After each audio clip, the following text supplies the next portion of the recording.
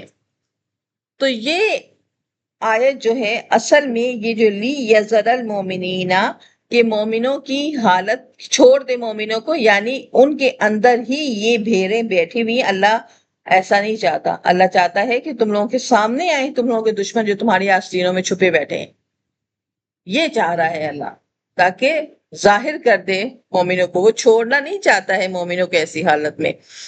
تو یہاں الخبیثہ سے مراد منافق ہے اور طیب سے مراد مومن ہے، کہ جب مخلوط معاشرہ ہے، منافق بھی ہیں مومن بھی ہیں، ایک ہی جگہ سب مل کے بیٹھے ہیں، اب کس کو منافق ہے کون مومن ہے کیسے پتہ چلے گا؟ آزمائش آئیں گی، مصائب آئیں گے، جو علیحدہ علیحدہ دونوں کو دو گروپ سے بنا دیں گے۔ مومن پاک ایک جگہ ہو جائیں گے اور جو منافق ہیں وہ ایک جگہ ہو جائیں گے۔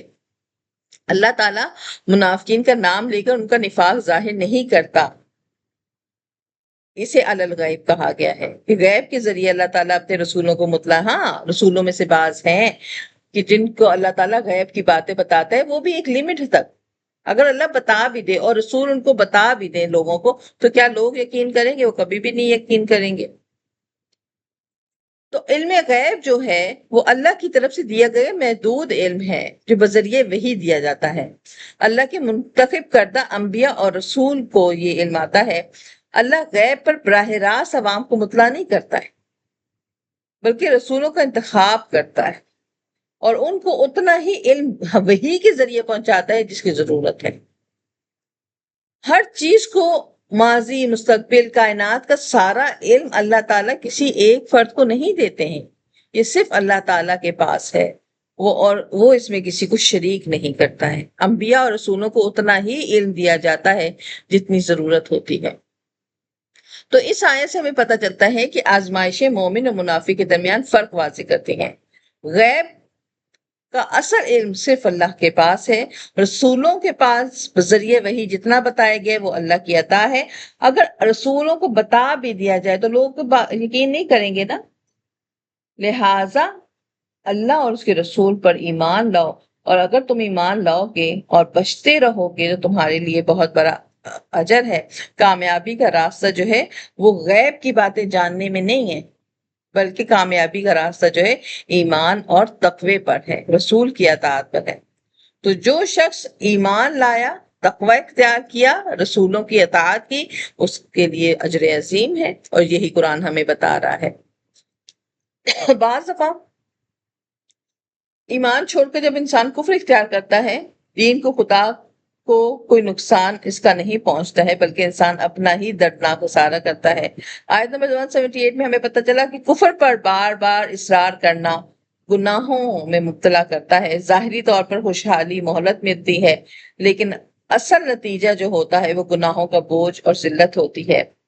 اور آیت نمبر 179 میں ہمیں یہ بات معلوم ہوئی کہ ایمان کا دعویٰ عملی آزمائش ہے کی طرف انسان کو لے کے، جب بھی ہم ایمان کا دعویٰ کریں گے ہم آزمائشوں سے گزریں گے، اور جب ہم آزمائشوں سے گزرتے ہیں تو ہمارے سامنے کھرے اور کھوٹے کی پہچان ہوتی ہے، اور تبھی اللہ تعالیٰ ہمیں یہ عقل دیتے ہیں کہ اللہ کے سارے علوم کے بارے میں غیب کی باتیں اللہ نے صرف اپنے تک رکھی ہیں، لہٰذا غیب کو جاننا ایمان نہیں ہے۔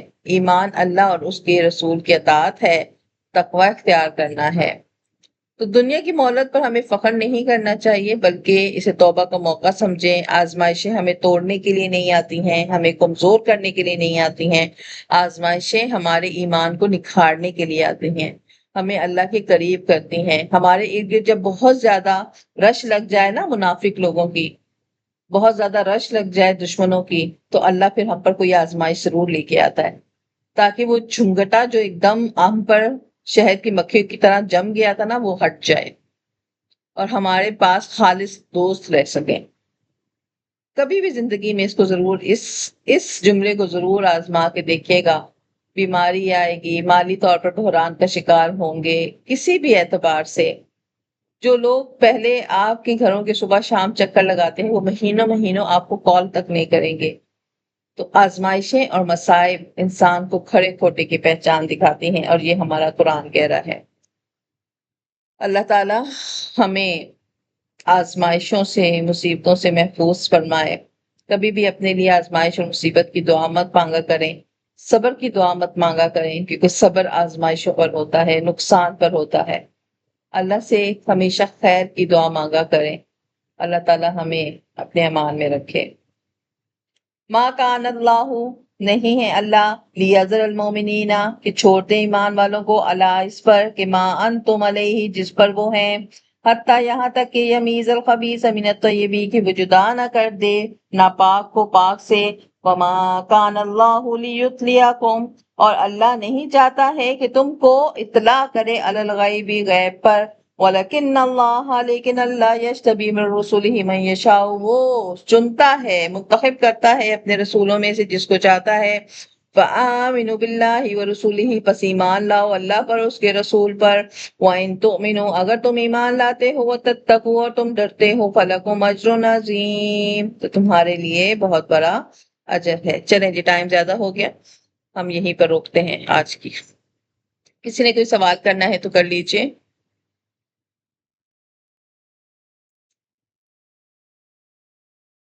اللہ تعالیٰ ہم سب کے حق میں یہ فیصلہ فرمائے کہ اللہ تعالیٰ ہمیں بخش رہا ہے، اللہ تعالیٰ نے ہمیں بخش دیا ہے. اللہ تعالیٰ ہمیں توبہ کی توفیق عطا فرمائے. اپنے گناہوں پر شرمندہ ہو کر ہم یہ بات ریئلائز کرتے ہیں کہ ہم نے بہت سارے گناہ کیے ہیں. رب العالمین تو معاف فرما دے. رب العالمین ہم پر رحم کا معاملہ فرما، خاص کرم کا معاملہ فرما. رب العالمین ہمیں ان لوگوں میں شامل فرما جو تیری خاص رحمت میں ہیں. یا رب العالمین ہمارے لیے آسانیاں پیدا فرما. رب العالمین ہمیں قرآن اور قرآن والوں سے جوڑے رکھ. آمین ثم آمین. وآخر دعوانا الحمدللہ رب العالمین. سبحان ربک رب العزت عما یصفون، وسلام علی المرسلین، والحمدللہ رب العالمین. السلام علیکم ورحمۃ اللہ وبرکاتہ.